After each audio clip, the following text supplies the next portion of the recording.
एतजाज हसन साहब बहुत शुक्रिया सर। मुद्दत का तयन होना बाकी है कि ये नाअहली जो है ये कितने अरसे के लिए है?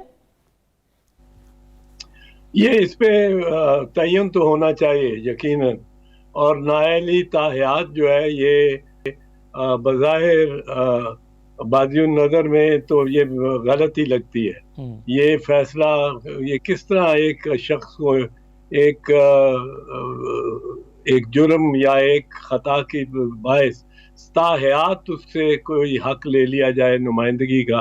और वो अब किस तरह किस सूरत किस वो टेक्निकल बात है कि सुप्रीम कोर्ट बार की एप्लीकेशन पे कर रहे हैं करेंगे करना चाहिए या नवाज शरीफ की अपनी एप्लीकेशन उसके में होनी चाहिए। और क्या सुप्रीम कोर्ट बार को किसी साइल का नुमाइंदा बन जाने चाहिए, क्योंकि सुप्रीम कोर्ट बार को भी कोई इसमें दिखाना चाहिए कि एक ज्यादा इसमें लोगों की फंडामेंटल राइट्स और बुनियादी हकूक की इन्वॉल्वमेंट है।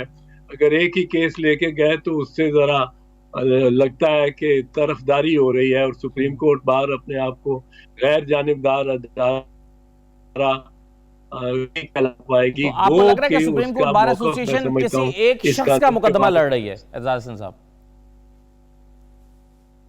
महसूस ये होगा, कहा यही जाएगा, बिल्कुल ये कहा जाएगा। और ये कितना भी भून साहब जो जीरक आदमी है, इलेक्टेड सदर है सुप्रीम कोर्ट बार के, कितना भी ये इसकी दिफा करते रहे, ये जरूर कहा जाएगा कि ये मियां नवाज शरीफ की जानिब से मोटिवेटेड एक पिटीशन है। सही है। अच्छा, अब एतजाज साहब मान लीजिए कि अगर ये मुद्दत का तयन हो जाता है कि नवाज शरीफ साहब जो है वो या कोई भी शख्स जो नाअहल हुआ है वो 5 साल के बाद दोबारा अहल हो सकता है, लेकिन नवाज शरीफ साहब के केस में उनके ऊपर मुकदमात भी हैं, वो एक केस में इश्तहारी भी हैं, उनकी अपीलें भी चल रही हैं, तो क्या आकर वो इन मुकदमात का सामना करेंगे? और या बैक वक्त ये हो सकता है कि वो वज़ीर-ए-आज़म के इलेक्शन भी या कौमी असम्बली का इलेक्शन भी लड़ रहे हों, वज़ीर-ए-आज़म के उम्मीदवार भी हों और उनके मुकदमात भी साथ साथ चल रहे हों?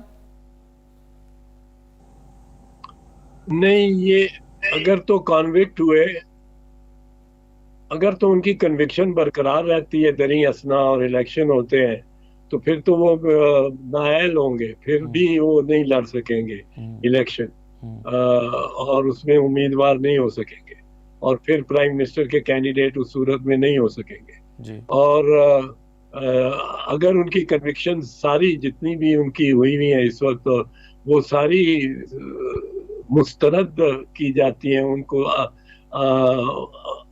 अपसेट कर दिया जाता है और ख़त्म कर देती है सुप्रीम कोर्ट, तो फिर उनके मजाज होंगे इलेक्शन लड़ने के।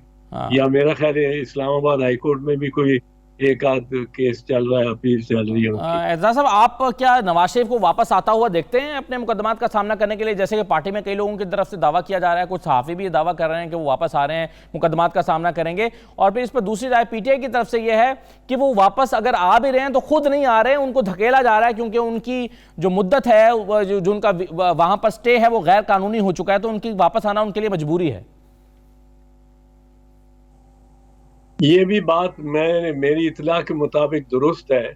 और ये 21 नवंबर को इनकी मियाद जो थी, जो वीज़ा की थी, पहले वीज़ा की, वो ख़त्म हो चुकी है। उसी के बायस इन्होंने उसको बढ़ाने की और खातिर में जो इमिग्रेशन ट्राइब्यूनल के सामने केस पेश हो रहा है, उसमें कहा जाता है उसी की वजह से उन्होंने वो ये जो थी वो सारा वो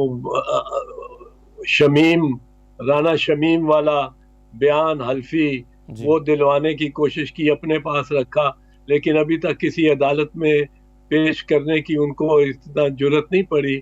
जिस तरह बनी, जिस तरह के जिससे जाहिर होता है कि वो उन्होंने जो ऑडियो बनाया हुआ है उनका साबिक चीफ जस्टिस साकिब निसार का, वो ऑडियो जाली है और वो ऑडियो कट एंड पेस्ट करके जॉब की हुई है, जिसको कुछ टेलीविजन वालों ने अपनी ही कंप्यूटर्स पे साबित भी कर दिया है।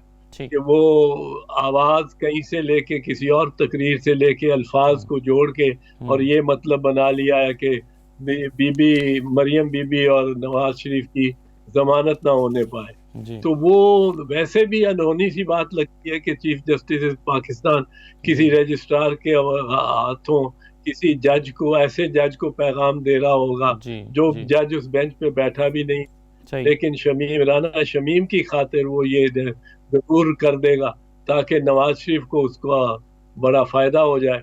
सही। तो अनहोनी सी बात लगती है, पर इस पे और ज्यादा मुश्किल इनके लिए ये होगी कि ये उस टेप को सही साबित कर सकें, जो टेप ऑडियो टेप जिस पे ये रिलाई कर रहे हैं जी। वो लगता है सही है, वो कन्विंसिंग लेकिन लगता वो है ऑडियो टेप तो कि अदालती वो रिकॉर्ड जब का हिस्सा भी नहीं है, ऑडियो एतजाज कुछ जैसा बनाई तकरीरों गई। ऐसा लगता है कि खुद उस पर कॉन्फिडेंट नहीं है जो मरियम साहबा या उनकी लीगल टीम है, वो उस पर ऑडियो पर इतनी कॉन्फिडेंट नहीं है, उसको रिकॉर्ड का हिस्सा भी उन्होंने नहीं बनाया। ये तो अभी जुबानी बातें चल रही हैं।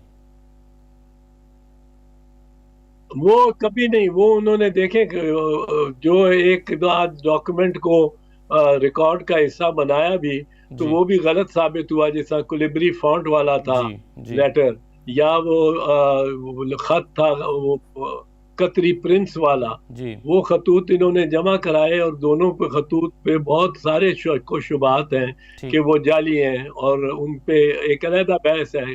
पर उसकी तरह ही इन्होंने फिर जो मलिक अरशद जज अरशद की जो वीडियो टेप दिखाई, वो इनको चाहिए था कि ये फौरन अदालत में पेश करते, सुप्रीम कोर्ट में पेश कर देते, हाई कोर्ट में पेश कर देते और उनको कहते कि जी ये तो साफ नजर आ गया है कि और उन्हें बरी करें।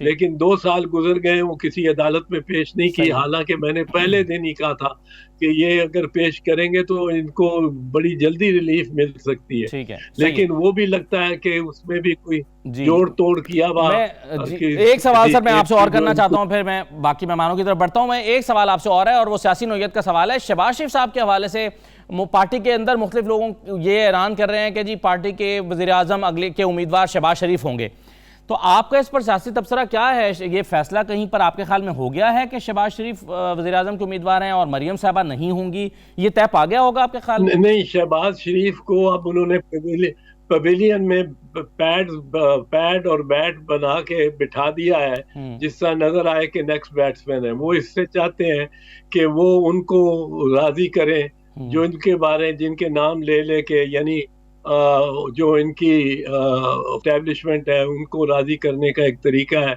कि शहबाज शरीफ को आगे कर दे। पर मेरा ख्याल है शहबाज शरीफ को उस तरह की उसको भी गुंजाइश कभी नहीं देंगे मियां नवाज शरीफ साहब।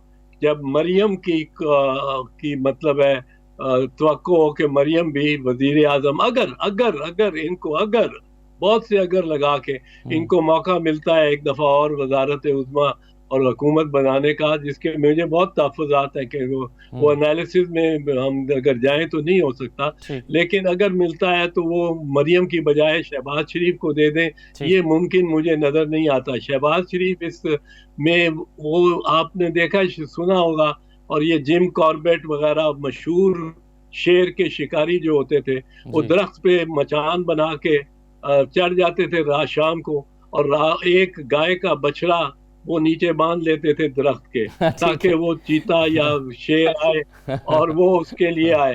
वो शहबाज शरीफ अब वो गाय का बछड़ा है और के जी बड़ा ये तो बेजरर सा है, ये हम कुर्बानी के तौर पे इसको पेश कर रहे हैं, पर मरियम से कोई नहीं ले सकता ये हक। अगर ये हक पीएमएल नवाज को मिलना है, अगर मिलना है तो कोई नहीं ले सकता। मगर मरियम का उम्मीदवार होना भी बहुत सारे अगर उसके साथ जुड़े हुए हैं, क्योंकि उनके केसेस चल रहे हैं। अगर वो इस्लामाबाद हाई कोर्ट से बरी होती हैं तो फिर उनकी सज़ा ख़त्म होती है तो फिर वो अहल होंगी। बहरहाल मैं आगे बढ़ता हूँ।